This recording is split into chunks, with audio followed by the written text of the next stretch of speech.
আসসালামু আলাইকুম। আজকে HTML এর অ্যাঙ্কর ট্যাগের নাম্বার 2 ক্লাস নিয়ে কথা বলবো। মানে নাম্বার 2 ক্লাস নিয়ে না, মানে অ্যাঙ্কর ট্যাগের দ্বিতীয় ক্লাসে আমি অ্যাঙ্কর ট্যাগ নিয়েই কথা বলবো। এর আগে অ্যাঙ্কর ট্যাগ ক্লাস 1-এ আমি অ্যাঙ্কর ট্যাগ নিয়ে কথা বলছি। এখন অ্যাঙ্কর ট্যাগের ক্লাস মানে অ্যাঙ্কর ট্যাগের ক্লাস পার্ট 2-তে আমি অ্যাঙ্কর ট্যাগে অ্যাঙ্কর ট্যাগ নিয়েই কথা বলবো, বাট এক্সট্রা কিছু আজকে বলবো যেগুলা গত টিউটোরিয়ালে আমি বলি নাই। তো আজকে এগুলা বলবো। তো আপনার আপনার মন চাচ্ছে, আমি গত টিউটোরিয়ালে বলছিলাম যে একটা ওয়েবসাইটকে কিভাবে লিঙ্ক করাতে হয়। এইটা আমি দেখিয়েছিলাম, অথবা কোনো কিছু লিঙ্ক করাতে কিভাবে হয় সেটা আমি দেখিয়েছিলাম। বাট আপনি যদি কোনো সময় মানে আপনার কোনো ফোল্ডার আছে, আপনার ফোল্ডারে কিছু ইমেজ রাখা আছে, কোনো ভিডিও রাখা আছে, হ্যাঁ, অনেক কিছু রাখা আছে, বাট ওইগুলা যে আপনি এখানে এই যে এখানে আমি ইমেজ একটা ফাংশন তৈরি করে রেখেছি, যে এখানে ইমেজে ক্লিক করার সাথে সাথেই ওই ফোল্ডারগুলো ওপেন হবে অথবা ওই ভিডিওগুলো ওপেন হবে। এরকম করা যায় না? অবশ্যই করা যায়। করা যায় না এমন কিছু নাই, হ্যাঁ। যাই হোক, অনেক কিছু আছে করা যায় না, তারপরও করা যায়। তো আজকে আমি দেখাবো যে ইমেজের ভিডিওর কীভাবে লিঙ্ক করাতে হয়। হ্যাঁ, আরও কিছু দেখাবো আস্তে আস্তে, সেটা আমি এগোবো। তো শুরুতে আমি চলে ইমেজ কীভাবে লিঙ্ক করাতে হয়। এই যে আমার এখানে 3টা ট্যাগ আছে। সো আমি চলে যাব, সরি ডেস্কটপে চলে যাব। ডেস্কটপে গিয়ে ইউটিউব নামে একটা ফোল্ডার ছিল আমার, এই ফোল্ডারের ভিতরে যাব, যেখানে কাজ করাইতেছি যে আইএমজির ভিতরে এই যে আমার একটা ইমেজ। তো এই ইমেজটাকে আমি লিঙ্ক করাবো, যে এখানে এই যে এখানে এই যে এখানে আমি দেখতে পাচ্ছি আমি আগে থেকে একটা ডকুমেন্ট ফাইল এখানে রান করে রেখেছি। গত টিউটোরিয়ালস পর্যন্ত আপনারা যেখানে শেষ করেছিলেন এখান থেকে শুরু করেছি, সেখান থেকে শুরু করেছি। তো এখানে ক্লিক করলে আমার ইমেজটা যাতে বের হয়ে আছে। কোন ইমেজটা? এই যে আমি এই ফোল্ডারের ভিতরে, এই যে আইএমজি ফোল্ডারের ভিতরে যে ইমেজটা রেখেছি, সেই ইমেজটা। সেটা কীভাবে করা যায় আমি আপনাদেরকে দেখাচ্ছি। এই যে আমি বিএস কোড ওপেন করেছি। তো এখানে আমি আমি এর সেভ দিচ্ছি, আউটপুটটা আমরা দেখে আসি। এই যে আউটপুটটা এরকম। তো আমি এটাকে কাজ করব, এটাতে আমি কাজ করব। এই জন্য আমাকে প্রথমে কি করতে হবে? অ্যাঙ্কর ট্যাগ লিখতে হবে। অ্যাঙ্কর ট্যাগ লিখলাম। এখন কি করব? আপনারা একটু একটু ভাবেন যে আমি যদি ওই ফোল্ডারের ভিতরে গিয়ে ইমেজটা আমি লিঙ্ক করাই, তাহলে আমাকে প্রথমে কি লিখতে হবে? যে আমার ইমেজটা কোন ফোল্ডারের ভিতরে আছে। তো আমার ইমেজটা কিন্তু এখানে এই যে আইএমজি ফোল্ডারের ভিতরে ayon.jpg নামে আছে। তো আমি কি করব? প্রথমে এখানে লিখব আইএমজি, তারপর স্ল্যাশ। দেখেন এখানে আমার শো করতেছে, এটা বেস কোডের জন্য শো করতেছে। বাট যাদের শো না করে, যাদের এখানে না দেখায়, তারা কি করবেন? ওই ইমেজটার, এই যে ইমেজটাকে রিনেম করবেন, F2 প্রেস করবেন, তারপর সবটুকু ধরে কপি করবেন। কপি করার পর বেস কোডে আসবেন, এই যে স্ল্যাশ দেওয়ার পর এখানে পেস্ট করে দেবেন। সেভ দিলাম। সেভ দেওয়ার পর আউটপুটে আমরা দেখে আসি, আমরা কিচ্ছু দেখতে পারতেছি না। কারণ কি?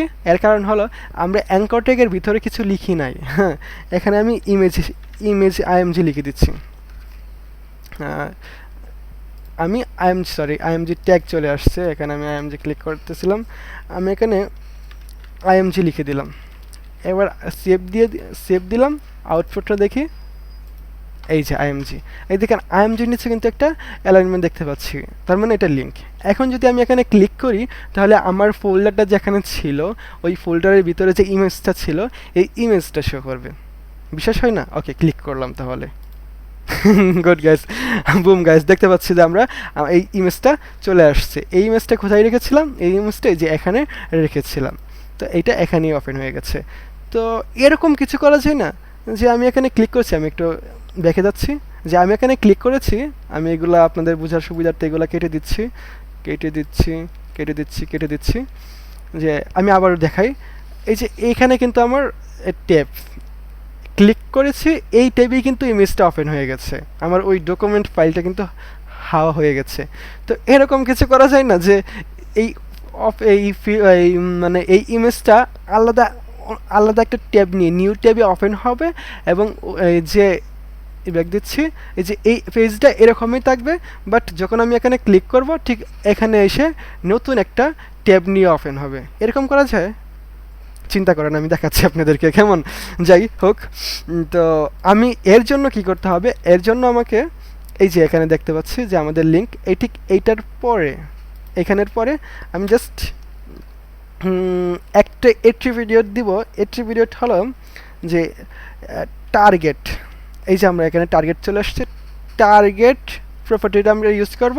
এখানে ইউজ করার পর আন্ডারলাইন স্কোর দেব, আন্ডারলাইন স্কোর দেওয়ার পর ব্ল্যাঙ্ক ইউজ করব, BLANK, স্লোলি টাইপ করতেছি, আপনারা বোঝার সুবিধা আছে, ব্ল্যাঙ্ক। আমি ব্ল্যাঙ্ক ইউজ করে সেভ দিচ্ছি এবং রিলোড দিচ্ছি, রিলোড দিলাম।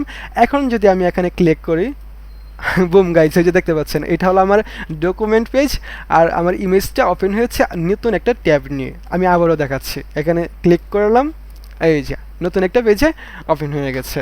তো এইটা কিভাবে হলো, এইটা হলো এই যে টার্গেট যে অ্যাট্রিবিউটটা আমি নিয়েছি, এইটা এখানে ভ্যালুটা আমি আন্ডারস্কোর ব্ল্যাঙ্ক ইউজ করেছি, এই জন্য আর একটা নিউ ট্যাবে ওপেন হয়ে গেছে। এখন টার্গেটের অনেকগুলো ভ্যালু আছে, টপ আছে, যাক অনেকগুলো আছে, সবকটার একই কাজ, শুধু আন্ডারস্কোর ব্ল্যাঙ্ক কাজ করে কি অন্য একটা নতুন একটা ট্যাবে ওপেন হয়। সো ওইগুলো দেখানোর প্রয়োজন নাই। আগের যে ভার্সনগুলোতে ছিল, আগের যে ভার্সনগুলো ছিল সেখানে কিন্তু এই টার্গেটের বিভিন্ন ভ্যালু ছিল, ওই ভ্যালুগুলোর কাজ বিভিন্ন ছিল। এখন সব কয়টা একই কাজ করে, সো দেখানোর কোনো প্রয়োজনই নেই। আমি মনে করি শুধু ব্ল্যাঙ্ক এটাই ইউজ করে। এখন যদি আমি এখানেই রাখি, মানে এই পেজে যদি এটা ওপেন হয়েছে আরেকটা ট্যাবে, আমি যদি চাই বাই ডিফল্ট কিন্তু এখানে ধরেন আমি টার্গেটটা আমি এখান থেকে এটা সরিয়ে দিলাম এবং সেভ দিলাম এবং এটার করলাম। আচ্ছা আচ্ছা, দাঁড়ান, টার্গেটটা আমি সরিয়ে দিচ্ছি, টার্গেটটা সরিয়ে সেভ দিলাম। আউটপুটটা দেখে আসি আমরা, আউটপুটটা এরকম। তো এখন আমি যদি এখানে ক্লিক করি, দেখেন বাই ডিফল্ট কিন্তু আমার ওই ট্যাবেই কিন্তু আমার যে লিঙ্কটা আছে ওইটা ওইখানেই ওপেন হয়ে গেছে। তো বাই ডিফল্ট এইটা হয়, বাট কিন্তু এর এর পরিবর্তে আমরা কিন্তু এই অ্যাট্রিবিউটটা ইউজ করতে পারি, এই টার্গেট এখানে সেলফ নামে, SELF।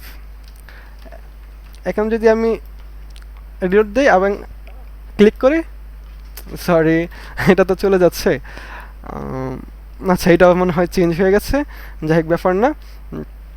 তো এইটাই, জাস্ট এতটুকুই। আচ্ছা যদি এরকম হয়, এখানে ইমেজ ছাড়া আমি ইমেজ না দিয়ে অন্য কিছু দিতে চাচ্ছি, আচ্ছা ইমেজ থাকুক, আমি আউটপুটটা দেখে আসি। আউটপুটটা এরকম। এখন এরকম যদি হয় যে এখানে এই যে মাউস পয়েন্টারটা যে আছে, এখানে আসার সাথে সাথে যদি এটার মাঝে লেখা থাকে যে ক্লিক মি, এখানে ক্লিক করার কথা বলে, এরকম একটা মাউস পয়েন্টারের সাথে যদি লেখা থাকে তাহলে কেমন দেখায়? অবশ্যই ভালো দেখায়। তো সেটা কিভাবে আনতে হয় এইটাও আজকে আপনাদেরকে দেখাচ্ছি এই টিউটোরিয়ালসে।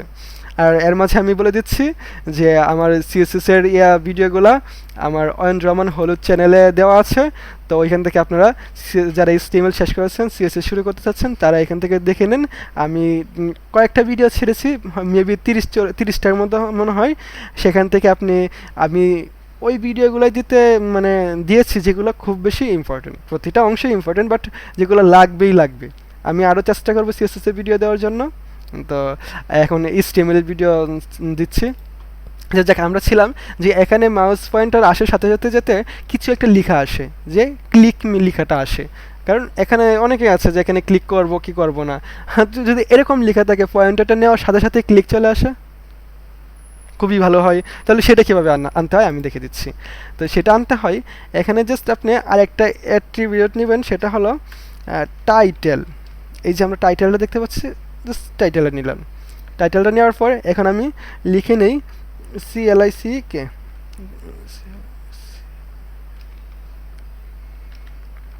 ক্লিক মি, এবং সেভ দিচ্ছি। এক হাতে টাইপ করছি তো এজন্য লেট হচ্ছে। যাক, আমি এখন সেভ দিচ্ছি, রিলোড দিলাম। এখন আমি যখনই মাউস পয়েন্টারটা নেব,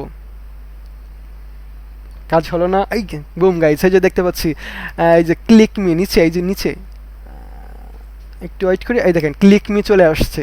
তো এটা কি কেন আসছে? ক্লিক মি বানানটা ভুল হয়ে গেছে, কেমন CLI ও CLICK, ক্লিক মি।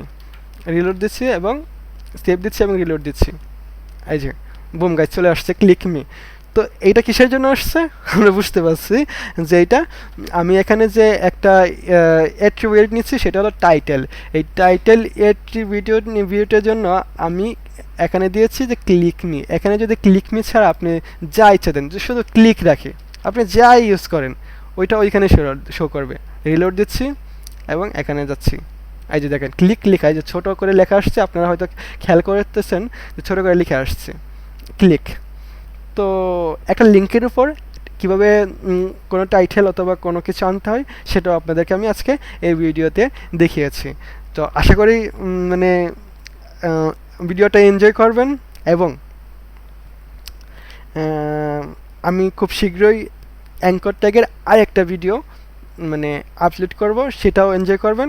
আর তখন পর্যন্ত আপনারা ভালো থাকেন, আমি দোয়া করি সবসময় ভালো থাকেন। আর আপনারা আগের ক্লাসগুলো অবশ্যই দেখবেন, আমি HTML-এর গত 2টা ক্লাস করে ফেলছি, তো ওইগুলো অবশ্যই দেখবেন এবং চ্যানেলটিকে অবশ্যই সাবস্ক্রাইব করবেন।